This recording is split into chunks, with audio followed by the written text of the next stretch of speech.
Hoy no vengo como youtuber a analizar, ni nunca más. Yo soy agente mediático especializado en el estudio, análisis y divulgación de la animación y literatura oriental.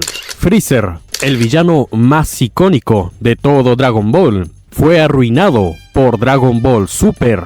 He leído mucho que sí, que por culpa de Super perdió toda su mística y ya no es lo que era antes. Lo que es verdad en parte, tanto por su evolución como por su rol en la serie. Ahora, el por qué se le dice arruinado es porque antes de Super, Freezer no era solo un villano, era el villano. Pero desde que está Super, o mejor dicho, desde la película Dragon Ball Z, la resurrección de Freezer, es que su imagen va en picada. Lo que era un villano de anime respetable dentro y fuera de la comunidad de Dragon Ball, ahora incluso dentro de la misma ha sido rebajado mucho. Pero para mí, el problema no está en lo que otros señalan de que es humillado porque hay oponentes más fuertes. Tampoco son sus motivaciones porque lo mataron de críticas cuando en la película de Broly dijo que quería las esferas para medir 5 centímetros más. Yo habría hecho lo mismo. Primero porque si de humillaciones se trata, en Dragon Ball Z fue mucho más humillado que en Super. Muchos no dimensionan lo bien parado que queda Freezer en Super varias veces, y eso es porque Freezer perdió algo importante como villano, su aura amenazante. Sabemos que en este punto, haga lo que haga, es muy difícil verlo como el gran enemigo que era antes, pero es un problema que en Z también se dio, porque ahí lo vimos humillado en varias ocasiones, como cuando Trunks del futuro lo derrotó en segundos, cuando Pai Kuhan lo derrotó, o en la película donde Gohan lo derrota de un golpe. También en GT cuando Goku va al infierno y pelea con él y Cell como si fueran un juego. Freezer es un personaje que apareció varias veces después de su saga para ser ridiculizado y aún así es a Super al que se le adjudica la culpa de arruinarlo.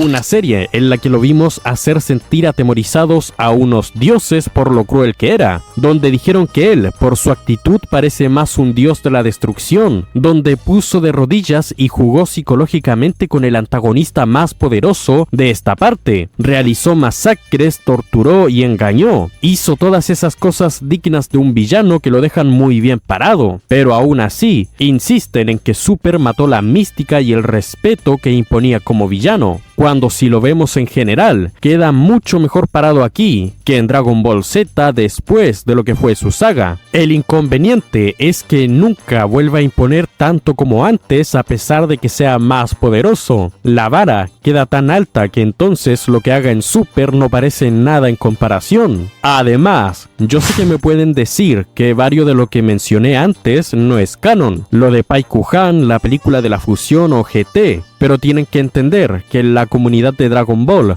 hay una gran parte que nunca se acercó al manga. No entienden o no les importa el concepto del canon, que el anime Dragon Ball Z, todo lo que esté o no en el manga, también cuenta mucho. Ese grupo también puede opinar y por eso terminan con perspectivas muy diferentes, pero aún así, todos parecieran tener la misma conclusión sobre este personaje. Yo voy a insistir en que el problema no son sus motivaciones ni las humillaciones. Me voy a concentrar ahora en eso de las motivaciones, porque lo otro ya lo hablé. También voy a aprovechar de hablar de su evolución, porque van de la mano. Aquí yo sé que encuentran ridículo el deseo de Freezer en la película de Broly, y recuerdo aquel comentario de que pasó de querer ser inmortal y conquistar a solamente crecer, lo que es ridículo y deja mal parado al personaje. Y está bien, es un deseo tonto, claro que sí, pero también piensa en esto, ¿qué más puede pedir?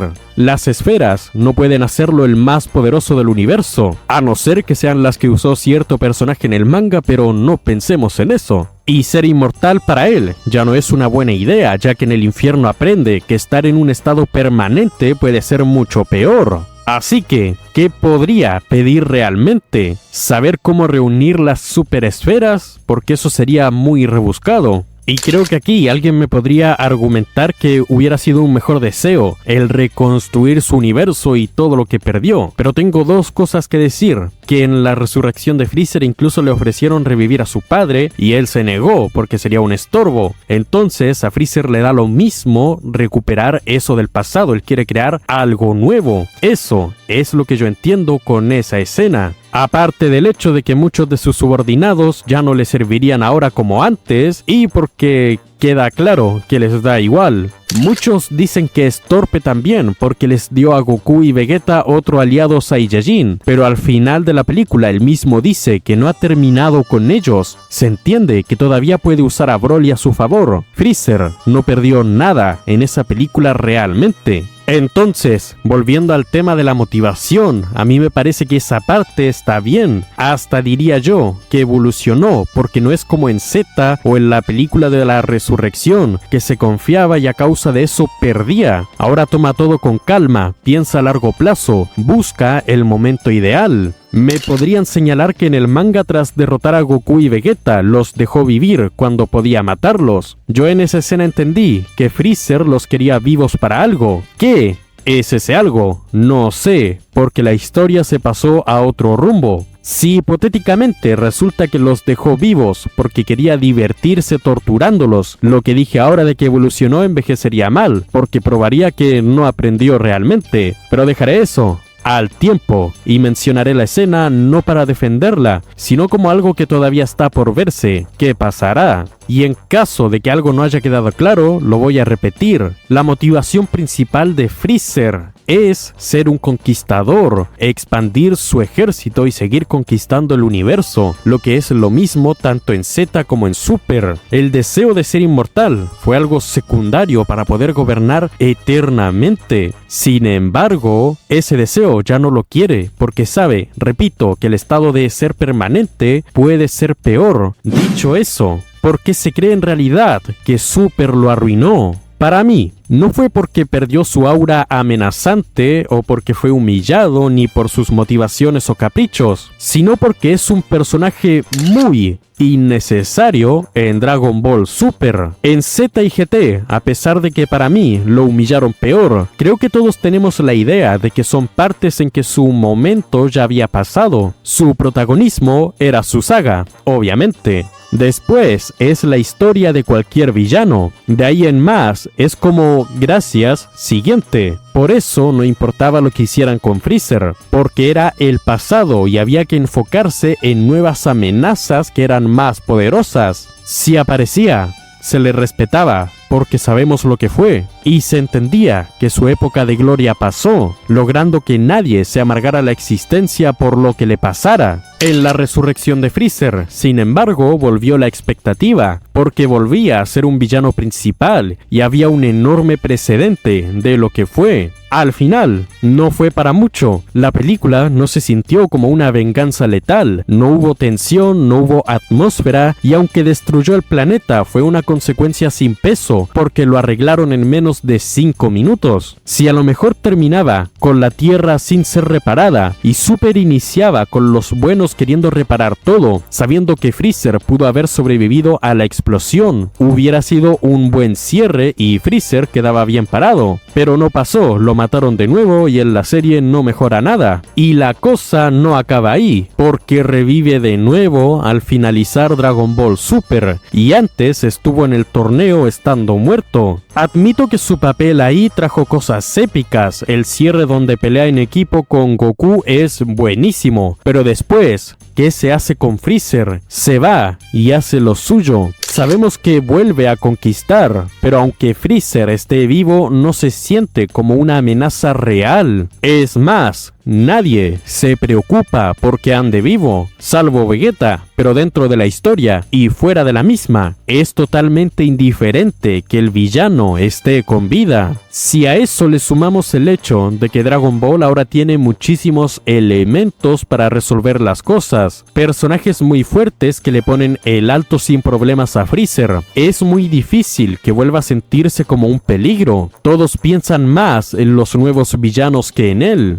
Ahora yo hago una pregunta bastante existencial. ¿Cómo es que traes de vuelta a tu villano más icónico? lo pones a la altura de tus protagonistas en poder y aún así haces que no se sienta como un peligro. Lo repito, a Freezer le pasó lo peor que a un villano le puede pasar: dejar de ser amenazante y sentirse innecesario. Su inclusión en el torneo de la fuerza es muy forzada. Nos dio buenos momentos, pero de todas las posibilidades, lo de Freezer es muy de la nada. Sí que tienes a tu villano, que nadie considera una amenaza, que es innecesario, y lo que hace él, bien lo pudo hacer un nuevo personaje. Y así, Super tenga cosas más originales para destacar. Pero en cambio, recurrieron a algo que ya tenían antes. Y de ese modo, Freezer pasa de ser el mejor villano a sentirse como alguien innecesario. Y eso pesa mucho. Visto así, sabiendo que en Super llegó a esa condición porque se mantiene vivo, es inevitable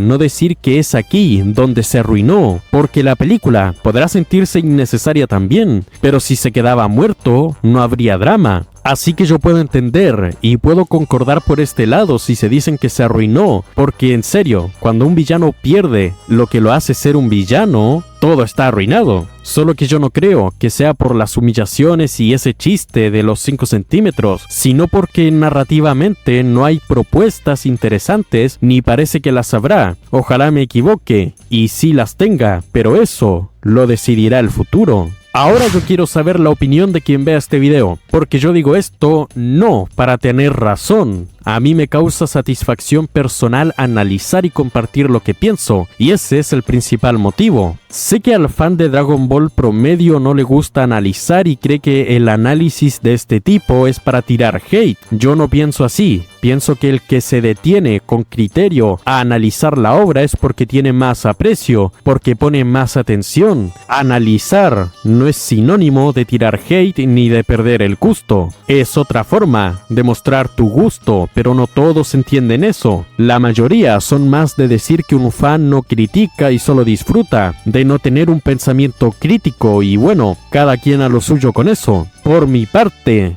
ya dije todo lo que tenía que decir. Gracias por haber visto el video hasta el final. Si te gustó, ya sabes lo que debes hacer para apoyarlo. Si quieres, puedes seguirme en mis redes y ver otro video. Nos veremos en una futura ocasión. Cuídate mucho, sé feliz y recuerda: Moro sigue siendo el mejor antagonista de Super. Hello, monkeys!